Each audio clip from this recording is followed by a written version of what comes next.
Hello दोस्तों, नमस्कार। SMKC channel में मैं आप सभी लोगों का दिल से बहुत बहुत स्वागत करता हूं। दोस्तों, आज इस वीडियो में हम लोग बात करने वाले बहुत एक इंपॉर्टेंट स्टॉक से रिलेटेड, जो कि कमेंट सेक्शन में मुझे एक पैनिक देखने को मिला। बहुत सारे लोगों ने कमेंट सेक्शन में आज एक ही पर्टिकुलर स्टॉक से रिलेटेड कंसिस्टेंटली एक ही बात पूछ रही थी, क्या अभी इस स्टॉक से एग्जिट हो जाना चाहिए? क्या ये स्टॉक यहाँ पे बर्बाद हो चुका है? यहाँ पे फ्यूचर में क्या हो सकता है इस स्टॉक से रिलेटेड, क्योंकि कंपटीशन अभी यहाँ पे बहुत ज़्यादा बढ़ने वाली है। तो इसी से रिलेटेड ये टॉपिक मैं यहाँ पे बना रहा हूँ।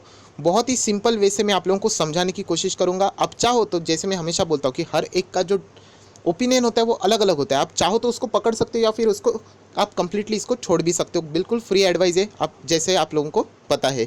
तो चलिए दोस्तों, यहाँ पे मैं बता रहा हूँ कि कौन से स्टॉक में इतना ज़बरदस्त पैनिक आ रहा है कि बहुत सारे लोग पूछ रहे हैं कि क्या अभी इस स्टॉक से हम लोगों ने एग्जिट करना चाहिए, क्या इसको हम लोगों ने यहाँ पे छोड़ देना चाहिए। एंड उस स्टॉक का नाम अभी आपके सामने मैंने ओपन किया है, उसका नाम है एवेन्यू सुपरमार्ट डीमार्ट। यस दोस्तों, डीमार्ट से रिलेटेड मैंने बहुत बार आप लोगों को कहा है कि एज पर माई स्टडी मुझे ऐसा लगता है कि आने वाले फ्यूचर में ये अच्छा खासा रिटर्न दे पाएगा। आज भी मैं इसमें बहुत ज़बरदस्त प्रॉफिट में हूँ। 600 रुपये से ये स्टॉक में मैं कंसिस्टेंटली बाइंग करते ही आ रहा हूँ। बट आज के दिन की अगर हम लोग बात करें तो एवेन्यू सुपरमार्ट डीमार्ट में हम लोग को लगभग लोअर सर्किट देखने को मिला था। वापस ऑब्वियसली कंपनी ने रिकवरी ज़रूर दिखाई है, बट 2300 पे अभी ये स्टॉक ने यहाँ पे क्लोजिंग दी है। आज के दिन की बात करें तो लगभग 100 पॉइंट डाउन हम लोग को यहाँ पे देखने को मिला है। तो बेसिकली बहुत सारे लोग क्वेश्चन यही पूछ रहे थे कि यहाँ पे एवेन्यू सुपरमार्ट में गिरावट क्यों देखने को मिल रही है। मतलब रिजल्ट अगर हम लोग देखते तो लगभग 40-41% तक की जंप हम लोग को ईयर ऑन ईयर बेसिस के ऊपर प्रॉफिट में देखने को मिली थी। गिरावट के पीछे की वजह क्या है? उसी के साथ साथ जैसे आप लोगों ने पूछा कि कंपटीशन अभी डीमार्ट को बहुत तगड़ा मिलने वाला है क्योंकि जियो मार्ट की एंट्री होने वाली है, क्या उसका असर इस कंपनी के ऊपर बहुत ही नेगेटिवली होने वाला है? उसी के साथ साथ यहाँ पे और भी कोई दिक्कतें हम लोग को देखने को मिलने वाली है, जैसे कि क्वार्टर 1 के रिजल्ट, उससे रिलेटेड बहुत बड़ा क्वेश्चन मार्क है। तो सारी चीज़ें यहाँ पे मैं आप लोगों को एक्सप्लेन करके बताने वाला हूँ कि मुझे क्या लगता है। वापस मैं कह रहा हूँ, मैं गलत जा सकता हूँ, तो इसलिए आप अपनी भी स्टडी ज़रूर कीजिएगा। बट ये एक वीडियो देखने के बाद आप लोगों को कुछ पॉइंट है वो ज़रूर क्लियर हो सकते हैं। तो चलिए दोस्तों, यहाँ पे डीमार्ट से रिलेटेड इंपॉर्टेंट बातें जान लेते हैं। सबसे पहले आप लोग देख सकते हैं कि डीमार्ट ऑलरेडी यहाँ पे ऑल टाइम हाई के ही यहाँ पे चल रहा है। बीच में ये बहुत नीचे आ चुका था, 1800-1700 तक ये आ चुका था। एंड वहाँ से कंपनी ने लगभग 40% से भी ज़्यादा का रिटर्न्स यहाँ पे अपने शेयर होल्डर को कमा के दिए हुए हैं। अच्छी खासी जंप नज़र थी। तो ऑब्वियसली आप लोगों को मैंने बताया था कि रिजल्ट में अगर थोड़ा बहुत भी कुछ डेंट निकलेगा तो ऑब्वियसली रिजल्ट के बाद हम लोग को गिरावट देखने को मिलेगी। इवन दो इनके प्रॉफिट अच्छे आते हो तो सेम चीज़ें देखने को मिल रही है कि प्रॉफिट तो अच्छे है, बट यहाँ पे कुछ डेंट तो ज़रूर है रिजल्ट में। उसके बदौलत यहाँ पे हम लोग को ये गिरावट देखने को मिल रही है। तो ये गिरावट किस हद तक चलेगी, इनफैक्ट क्या ये गिरावट आपके लिए एक अच्छा खासा मौका भी है या नहीं खरीदने के लिए, सारी बातें इसी वीडियो में मैं करने वाला हूँ। बट उससे पहले कुछ और भी इंपॉर्टेंट बातें वो हम लोग यहाँ पे देख लेते हैं। तो सबसे पहले हम लोग इकोनॉमिक टाइम्स के ऑफिशियल वेबसाइट के ऊपर आ चुके हैं। तो आप लोग देख सकते हैं Radhakishan Damani's back a DMart share drop approximately 5% on a कोविड-19 वार्निंग। यस दोस्तों, इसके पीछे की वजह क्या है? मैं हमेशा कहता हूँ कि सिर्फ शेयर गिर रहा है, इसके रिलेटेड अगर आप एग्जिट करोगे तो मार्केट में तो ऐसा कौन सा शेयर नहीं जहाँ पे गिरावट नहीं होती, हर एक शेयर में। बट गिरावट के पीछे की वजह क्या है, ये जो प्रॉपरली जो एनालिसिस करता है ना, वही एक्चुअल में स्टॉक मार्केट में सक्सेसफुल बनता है, क्योंकि उसको पता है कि उस स्टॉक में हमें रहना है या भी नहीं। दोस्तों, गिरावट के पीछे की वजह क्या है वो अभी हम लोग यहाँ पे देख लेते हैं। सबसे पहले आप पढ़ सकते हैं यहाँ पे राधाकिशन दमानी सर का जो डीमार्ट है, एवेन्यू सुपरमार्ट है, आज 5% हम लोग को गिरते हुए देखने को मिला है ट्यूसडे को। एंड ये इसके लिए हुआ है क्योंकि after the company warn that the challenges are likely to continue in this financial year also। And इसका रीज़न भी उन्होंने यहाँ पे इजीली कहा है कि इकोनॉमी में होने वाला स्लो डाउन, बहुत सारी प्रॉब्लम, जैसे कि आप सभी लोग पता है लॉकडाउन में दिखने वाले बहुत सारे प्रॉब्लम्स, उसके वजह से हमारा जो परफॉर्मेंस है इस फाइनेंशियल ईयर्स में भी हम लोग को बहुत चैलेंजेस यहाँ पे फेस करने को पड़ने वाले हैं। इस चीज़ के बाद हम लोग ज़रूर कह सकते हैं यहाँ पे और एक प्रेशर ज़रूर क्रिएट हो चुका है। अगर हम लोग डीमार्ट की बात करें यहाँ पे, तो जैसे कि मैंने आप लोगों को कहा था कि इस क्वार्टर की अगर हम लोग बात करें, मतलब मार्च क्वार्टर की, तो लगभग 42% की जंप ऑलरेडी कंपनी ने यहाँ पे अच्छी खासी दिखाई है। बट स्टिल आप लोगों को पता है कि सिचुएशन को अगर हम लोग देखते, मतलब नॉर्मल सिचुएशन में अगर ये कंपनी के रिजल्ट आते तो यहाँ से हम लोग को ये स्टॉक और भी ज़बरदस्त जाते हुए देखने को मिल सकता था। बट फिलहाल की सिचुएशन आप सभी लोग पता है लॉकडाउन की है, आगे आने वाली बातें ज़्यादा की जा रही। इवन दो क्वार्टर 4 के रिजल्ट अच्छे आ रहे बहुत सारी कंपनी के, जैसे कि नेस्ले इंडिया भी है और भी कई कंपनियां, उसके बावजूद हम लोग को उन शेयर में प्रेशर देखने को मिल रहा है, क्योंकि बहुत सारे लोग जो सोच रहे इस वक्त क्वार्टर 1 की भी यहाँ पे सोच रहे हैं। दोस्तों गिरावट के पीछे की वजह यस आने वाले फ्यूचर की तो ज़रूर हम लोगों को थोड़ा बहुत प्रेशर देखने को मिलेगा। उसी के साथ साथ EBITDA earning before interest and tax before depreciation and amortisation, इसमें भी अगर हम लोग देखते तो यहाँ पे डिक्लाइन देखने को मिल रहा है जस्ट बिकॉज ऑफ ना लोअर सेल्स। ऑब्वियसली सेल्स तो कम हो ही जाएंगे अगर लॉकडाउन रहेगा। जो पहले कैपेसिटी के हिसाब से कंपनी काम करती थी उस कैपेसिटी से हिसाब से भी नहीं आउटपुट आ रहा है। उसी के साथ साथ आप देख सकते हैं लोअर ग्रॉस मार्जिन, यहाँ पे भी मार्जिन में भी हम लोगों को गिरावट देखने को मिल रही है। एंड अगर हम लोग बात करें जो कंपनी का खर्चा है, higher cost of an operation on account of an hardship allowance to frontline staff during the lockdown and higher personal hygiene store sanitisation costs. So company के खर्चे बहुत ज़्यादा बढ़ चुके हैं। अगर हम लोग नॉर्मली भी बेसिकली बात करें तो फिलहाल अगर स्टोर्स ओपन रखने तो हाइजीन देखना पड़ता है, सुरक्षा देखनी पड़ती है, बहुत ज़्यादा हम लोग को क्लीनलीनेस देखना पड़ता है स्टोर से रिलेटेड, एंड सैनिटाइजेशन मतलब हर एक चीज़ को सैनिटाइज करके रखना, जो भी आते हैं उनको सैनिटाइज़र देना, जिसके वजह से जो कॉस्ट है कंपनी का वो भी यहाँ पे बढ़ चुका है। सो बहुत ही चीज़ें क्लियरली यहाँ पे बताइए, ऐसी कोई हिडन बात नहीं है जिसके बदौलत हम लोग कह सकते हैं ये आगे जाके दिक्कतें हम लोग को देखने को मिल सकती है। दोस्तों अगर इस ईयर की अगर हम लोग बात करें तो डीमार्ट ने बहुत ही गजब के 24.58% के रिटर्न यहाँ पे दिए हुए। अगर हम लोग सेंसेक्स की बात करें तो वो यहाँ पे 25%, उतना ही जितना यहाँ पे रिटर्न दिए डीमार्ट ने उतना ही लगभग सेंसेक्स हम लोगों को डाउन देखने को मिल रहा है। अगर ओवर द लास्ट 1 ईयर की अगर हम लोग एग्जैक्टली बात करें तो लगभग 71.3% की जंप यहाँ पे हम लोगों को शेयर में होते हुए देखने को मिल रही है, जहाँ पे सेंसेक्स में हम लोग को 21.44% की गिरावट देखने को मिली है। ये सारी चीज़ें हैं जो दिक्कत है वो आपके सामने यहाँ पे मैंने पेश किया। एंड उसीलिए अगर हम लोग एवरेज ब्रोकर्स की बात करें, बहुत सारे ब्रोकर्स अलग अलग, कुछ बुलिश है कुछ बेरिश है, बट एवरेज ब्रोकर्स जो यहाँ पे बात करिए वो डीमार्ट से रिलेटेड यहाँ पे फिलहाल वो यही कह रहे हैं कि downbeat on the companies near term prospects. यही कह रहे हैं कि यहाँ पे हम लोग को डीमार्ट अभी थोड़ा सा प्रेशर में देखने को मिल सकता है, और भी रीज़न है जैसे कि इनमें कॉम्पिटिशन भी है।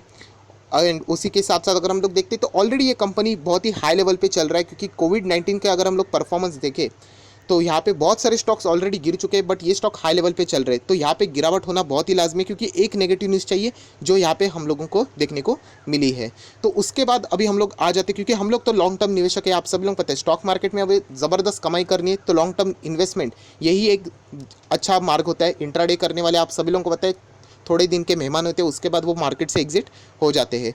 इसीलिए अगर हम लोग लॉन्ग टर्म की बात करें तो आगे क्या करना चाहिए, इससे रिलेटेड बात अभी हम लोग यहाँ पे करने वाले हैं।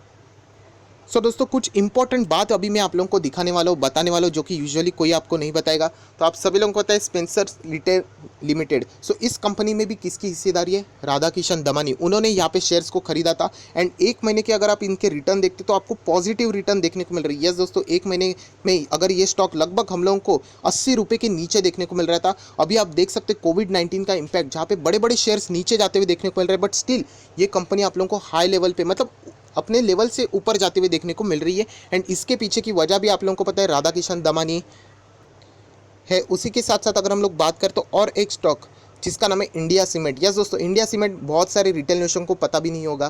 तो यस दोस्तों, ये भी स्टॉक क्यों फेमस हुआ कि आप सभी लोगों को पता है, RK दमानी, राधा किशन दमानी का सर नाम जैसे ही जुड़ा है ये स्टॉक में भी अगर आप देखते हो 100 के आसपास ये स्टॉक था।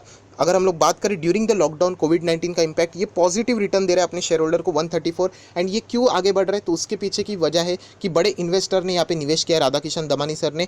तो ये मैं आप लोगों को बता क्यों रहा हूँ कि इसका डीमार्ट से लिंक क्या है, तो डीमार्ट से इसीलिए लिंक है दोस्तों कि मैं बताना चाहता हूँ कि राधा किशन दमानी एंड उनकी जो फैमिली है उनकी हिस्सेदारी कितनी है डीमार्ट में। तो ये बहुत एक इंपॉर्टेंट डेटा है। तो आप लोग यहाँ पे देख सकते हैं, BSE के ऑफिशियल वेबसाइट पर मैंने ओपन किया डेटा, राधा किशन दमानी, उसी के साथ साथ आप देख सकते हैं गोपी किशन दमानी, और भी यहाँ पे आप लोगों को उनके 2 फैमिली मेंबर्स यहाँ पे देखने को मिल रहे हैं। कुल मिला के 4 शेयर होल्डर है दमानी फैमिली के। तो अगर आप लोग यहाँ पे नंबर ऑफ शेयर्स देखते हैं कि उन्होंने कितने शेयर्स यहाँ पे होल्ड किए, तो सिर्फ एक बार आप लोग यहाँ पे पढ़ सकते हो। सबसे पहला है 22 करोड़ 21,59,156, ये नंबर ऑफ शेयर्स हैं दोस्तों, ये कोई अमाउंट की बात नहीं। इतने शेयर्स राधा किशन दमानी के पास है। एंड ये किसके हैं, ये डीमार्ट के शेयर है। उसी के साथ साथ अगर गोपी किशन दमानी सर की बात करें तो उनके पास भी लगभग 5 करोड़ के नंबर ऑफ शेयर्स है। अमाउंट की मैं बात नहीं कर रहा, ₹5 करोड़ नहीं, नंबर ऑफ 5 करोड़ शेयर है, मल्टीप्लाई बाय अब 2200 करके देख सकते हो कि कितने करोड़ अरबों खरबों की अमाउंट यहाँ पे आती है। उसी के साथ साथ आप देख सकते हैं उनके बाकी के जो फैमिली मेम्बर्स है लगभग 2 से हम लोगों को 1.5 करोड़ के आसपास यहाँ पे वो नंबर ऑफ शेयर्स होल्ड कर रहे हैं। ओवरऑल ये कहानी बताने का मकसद क्या है दोस्तों, इतने करोड़ों शेयर्स उनके पास है मतलब एंड ये कंपनी के कौन है, प्रमोटर्स है, उनमें आते, प्रमोटर ग्रुप में आते। तो याद रखना दोस्तों, ये शेयर जितना नीचे आएगा सबसे ज़्यादा अगर किसी को नुकसान होगा ना तो वो राधा किशन दमानी को ही होगा। सो बताने का मकसद यही है कि वो पूरी कोशिश करेंगे कि इस शेयर को ऊपर ही लेके जाए या फिर जो लॉस होगा वो मिनिमम हो जाए। क्योंकि अगर loss in the sense share का प्राइस जितना डैमेज हो, कम हो सके उतना हो, क्योंकि अगर जो ज़्यादा डैमेज होता है तो सबसे ज़्यादा नुकसान इन्हीं को होगा, क्योंकि 22 करोड़ से भी ज़्यादा के शेयर राधा किशन दमानी सर के पास ही है। सो इसीलिए मैं आप लोगों को बता रहा हूँ कि जब प्रमोटर खुद ही अपने कंपनी में इतनी बड़ी क्वांटिटी होल्ड करते हैं तो वो पूरी कोशिश करते हैं शेयर को ऊपर लेके जाने के लिए। एंड आज भी हम लोग देख सकते हैं, मैं डीमार्ट का शेयर होल्डर हूँ, जैसे आप सभी लोग पता है 600 रुपये से मैं बाय कर रहा हूँ। आज भी हम लोग प्रॉफिट में ही बैठे हुए हैं। आज भी अगर मैं एग्जिट हो जाता तो ना, तो बहुत सारे लाखों रुपए मुझे भी मिल जाएंगे। बट लॉन्ग टर्म के हिसाब से मैं इसी को, और भी यहाँ पे मैं बुलिश हूँ, अच्छा खासा ये रिटर्न दे पाएगा। मैं लॉन्ग टर्म की बात कर रहा हूँ। एंड लॉन्ग टर्म की मतलब यहाँ पे मैं बात कर रहा हूँ लगभग 5 साल की, 6 साल की, 10 साल की, जो कि वॉरेन बफे जी भी आप लोगों को सजेस्ट करते हैं।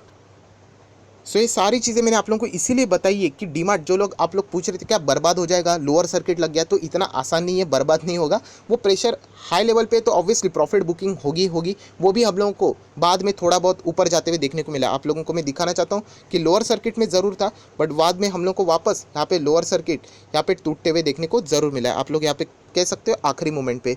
तो ये रीज़न है जो कि मैंने आपके सामने यहाँ पे पेश किए, कि जो आप लोग बता रहे थे कि यहाँ पे नीचे जा रहा है क्या बर्बाद हो जाएगा, तो बर्बाद नहीं होगा, ऑब्वियसली नीचे ज़रूर आएगा। एंड मैं खुद चाहता हूँ ये स्टॉक अभी हम लोग को 2000 के नीचे मिले तो वापस हम लोग इसमें री एंट्री करेंगे। जो लोग पुराने शेयर होल्डर है, आप सभी लोगों को पता है कि हम लोग ने ऑलरेडी इसको 2000, 1900, 1800, 1700 के बाइंग पे अच्छा खासा बाई किया था। हालांकि 1700 तक नहीं मिला था मुझे, बट उसका एवरेज प्राइस आप लोगों को शानदार मिलके आज भी आप लोग यहाँ पे प्रॉफिट पे बैठे हुए। सो हमारे लिए विन विन सिचुएशन है, क्योंकि अच्छा स्टॉक अभी नीचे आते हुए देखने को मिल रहा है। क्या प्रॉफिट में कमी है? बिल्कुल भी नहीं। 40% से ज़्यादा, 42% तक का प्रॉफिट कंपनी ने दिखाया है। मतलब कंपनी अच्छा खासा परफॉर्मेंस फ्यूचर में भी देने वाली है। सो अभी आ जाते हैं सबसे एक इंपॉर्टेंट बात के ऊपर, जो कि बहुत सारे लोग पूछते हैं, जियो मार्ट। यस दोस्तों, आप सभी लोगों को पता है कि यहाँ पे रिटेल सेगमेंट में अभी जियो एंटर करेगा।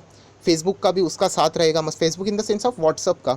तो उससे रिलेटेड वो एक सुपर करके ऐप निकालने वाले हैं, तो आप सभी लोगों को पता है। तो इससे डीमार्ट को असर होगा या नहीं? 110% होगा, कंपटीशन बढ़ेगी। बट अगर आप लोगों ने मेरा कल का वीडियो देखा होगा, मैंने आप लोगों को बताया कि जहाँ पे कंपटीशन बढ़ता है वहाँ पे फ़ायदा हमेशा रिटेल निवेशकों को होता है। मैंने इससे रिलेटेड एग्जांपल दिया था आप लोगों को, टेलीकॉम कंपनियाँ, फ़ोन बनाने मतलब जो सर्विसेज प्रोवाइड करने वाली कंपनी, इंटरनेट सर्विस देने वाली कंपनियाँ, पहले पूरे 1 महीने के लिए आप लोगों को कितना जीबी मिलता था, एंड आज वही 1 महीने का डेटा आप लोगों को 1 दिन में मिलता है। क्यों?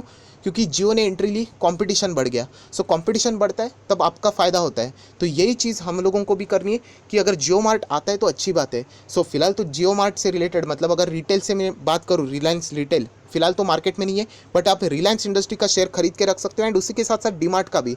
तो चाहे रैंक 1 कोई भी हो जाए, अल्टीमेटली प्रॉफिट आप ही को होगा। तो ऐसे स्मार्टली आप लोगों ने काम करना है। इससे कोई कंपनी खत्म नहीं हो जाती है दोस्तों, क्योंकि आप लोगों को बताना चाहता हूँ ऐसे बहुत सारी रिटेल से जुड़ी हुई कंपनियाँ आप देख सकते हो, जो कि मैंने आपके सामने ओपन कर दिए। सो जियो मार्ट आ गया, मतलब ये नहीं कि ये बाकी कंपनी खत्म हो जाएगी। ऑब्वियसली कंपटीशन बढ़ जाएगा, जिससे कारण बाकी कंपनी भी इंप्रूव करना शुरू कर देगी। सो एवेन्यू सुपरमार्ट के नीचे अगर आप देखते हो तो फ्यूचर रिटेल है, आदित्य बिरला फैशन है, ट्रेंड जैसी कंपनी है, जो कि फंडामेंटली कंपैरेटिवली स्ट्रॉन्ग है, बट यस डीमार्ट के मुकाबले बहुत ही छोटी कंपनी है। सो ओवरऑल मेरा कंक्लूजन यही है दोस्तों कि कंपटीशन भी अगर बढ़ जाता है तो इसका अर्थ ये नहीं कि कंपनी खराब हो गई, कंपनी बर्बाद हो गई। इनफैक्ट हम लोग को अच्छा खासा मुकाबला यहाँ पे देखने को मिलेगा, एंड शेयर के प्राइस में भी जंप देखने को लॉन्ग टर्म में मिल जाएगी। सो ओवरऑल मेरा कंक्लूजन यही है कि अगर आप चाहते हो लॉन्ग टर्म के निवेशक है तो इसको होल्ड कर सकते हो। अगर आप प्रॉफिट बुक करना चाहते हो तो वह कंप्लीटली आपका डिसीजन है, मैं आप लोगों को रोकूंगा नहीं। बट येस, अगर आप लोगों को यहाँ पे बाइंग करनी है तो येस, आप चाहो तो यहाँ पे तैयारी कर सकते हो 2000 के लेवल, या फिर उसके बाद 1900 का लेवल।